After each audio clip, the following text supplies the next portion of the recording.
When it comes to life on Earth and human history, scientists and historians have many answers, but not all. They're skilled at drawing grand conclusions from tiny clues and pieces of evidence. However, sometimes they encounter something that completely baffles them. That's the focus of today's video: remarkable places around the world that are incredible to see yet remain mysteries even to scientists. For instance, why have one tree when you can have two? That seems to be the idea in Casurso, Italy, where there's a remarkable sight to behold in a field. It's two trees in one, and they're completely different species of tree. The bottom one is a mulberry tree, but it has a cherry tree growing on top of it. It's a sort of hybrid duplex of the kind that very rarely occurs in nature. While smaller trees do occasionally grow on top of larger ones, it's very unusual to see two fully grown trees cohabiting and thriving like this.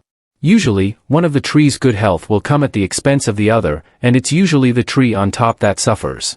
As the beautiful white flowers on the cherry tree demonstrate, that isn't the case here. Unsurprisingly, the strange tree has become a tourist attraction for the area, although it's had to be fenced off for its own protection so that people don't get too close. Climbing it is illegal. The origins of the Heidentor in Austria are shrouded in mystery. It is believed to have been constructed during the reign of Roman Emperor Constantius II between 351 and 361 AD, though this is largely speculative. The Romans often built structures like this to commemorate significant military victories, which makes sense considering the ancient city of Carnuntum once stood here, hosting around 50,000 people within a walled fortress. Though the city is long gone, one arch of the Heidentor still stands. For centuries, it was mistakenly thought to be the gateway to the old city. Due to the scant historical information, numerous myths and legends have emerged about the Heidentor. It's become a popular gathering spot for pagans, who refer to it as Heaven's Gate for reasons unknown. If it really was a Roman tetrapylon, it would probably have a statue of either an emperor or a god in the middle of it, but there's no sign of it today. There's a clue in the name of Inventinate Island in Kenya that tells you a lot about how the Kenyans feel about it. The name of the strange-looking island, which is on Lake Turkana, translates as "no return." That ties in with the myths and legends that surround the place, which suggest that nobody who enters it will ever return. In 1935, English explorer Vivian Fuchs decided to test that theory by visiting it with colleagues Bill Dyson and Martin Sheffield on a research mission, but when they failed to return, it only served to reinforce the legends. While some conspiracy theorists claim that the island contains an alien base full of extraterrestrial beings who will abduct anybody who gets too close, the Kenyan belief is that those who descend into the enormous crater at the island center will be struck by lightning and obliterated. Photographs taken by planes that have flown over the crater show what appear to be the remains of ancient huts at its center, but nobody's been brave enough to go and inspect it with their own eyes for a very long time. Perhaps that's for the best. There are many ancient and wonderful temples in Syria, most of which have their own fascinating story to tell, but the fascination with the Temple of Indara is especially strong. That's mostly because of the huge human foot imprints that appear at the entrance to the temple. They've been there for at least as long as the temple has, which is at least 3,300 years, and there's disagreement about how they got there. Scientists and archaeologists say that they were carved by the same people who built the temple and are intended to represent the procession of the gods into the temple's inner chambers, but many local legends say that the temple itself was visited by a great god with clawed feet who left the imprints himself. Yet another school of thought says that the people who built the temple were giants and they left the footprints behind. There are many tales of giant humans living in this part of the world during ancient times, and the footprints are the first thing that the people who believe these stories point to as evidence. Sadly, the temple was badly damaged after being hit by a Turkish air raid in 2018, but the footprints survived. Most visitors to Egypt make sure to see the Great Pyramid of Giza, an awe-inspiring sight.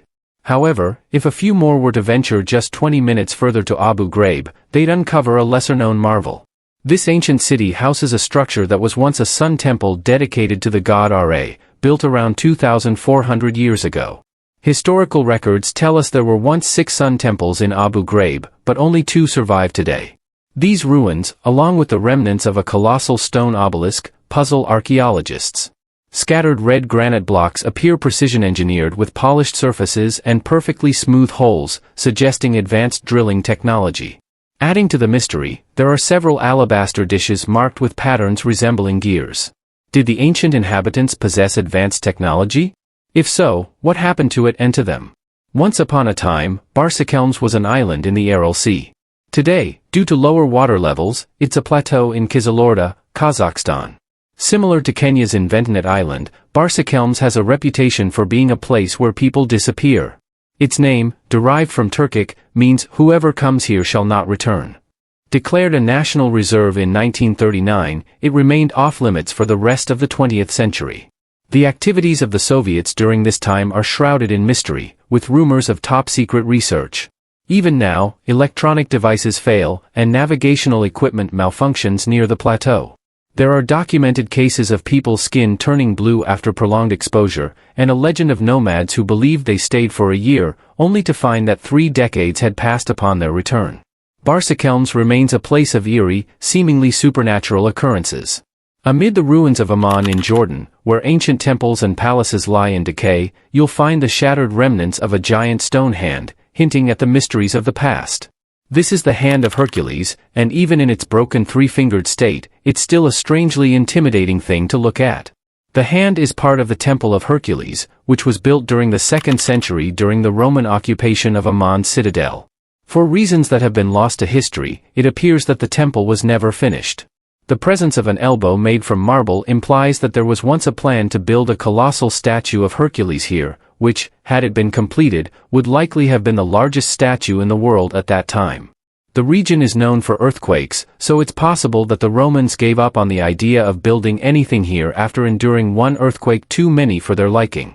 As tour guides like to point out to curious visitors, the nails and cuticles on the hand look like they're well trimmed and conditioned, leading to jokes about Hercules enjoying regular manicures.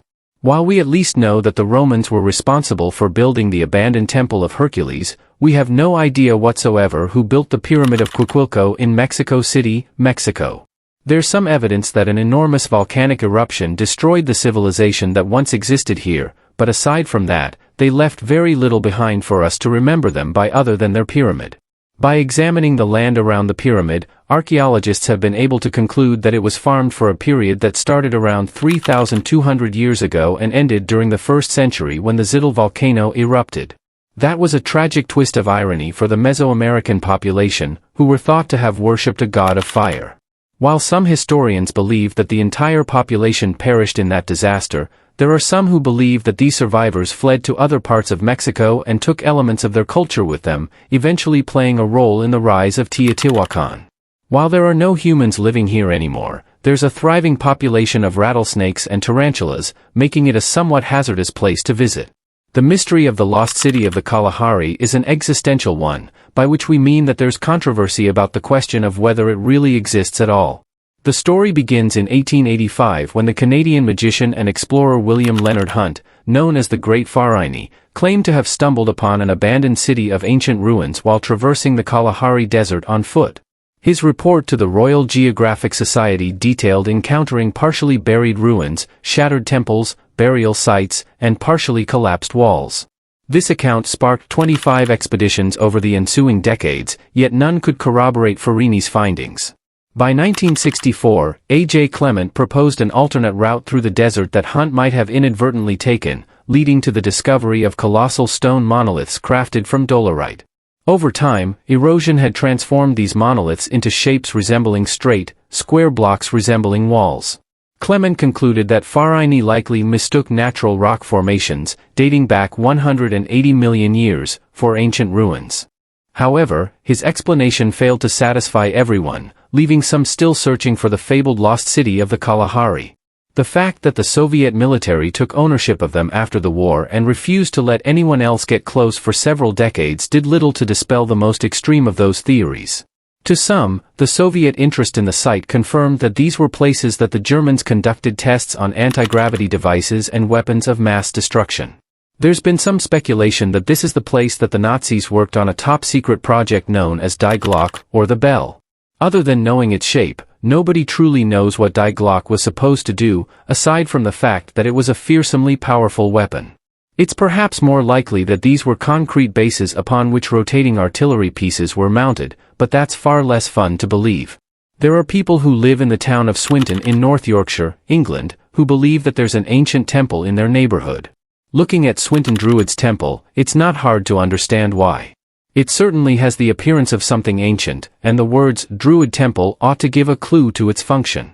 In reality, however, it was built a mere 2 centuries ago by an extremely eccentric landowner. William Danby, who lived in Swinton during the 1820s, was a wealthy and generous man who was concerned about rising unemployment in his hometown. To help solve the problem, he paid dozens of locals to build the temple for him as an effigy to Stonehenge. Once that was done, he offered a huge financial reward to anyone capable of living as a hermit in the middle of it for 7 years. Someone managed to stay for 4.5 years, but nobody managed all 7, and William's reward was never claimed. Even though it's not really an ancient temple, it's still visited by New Age pagans and druids every summer solstice.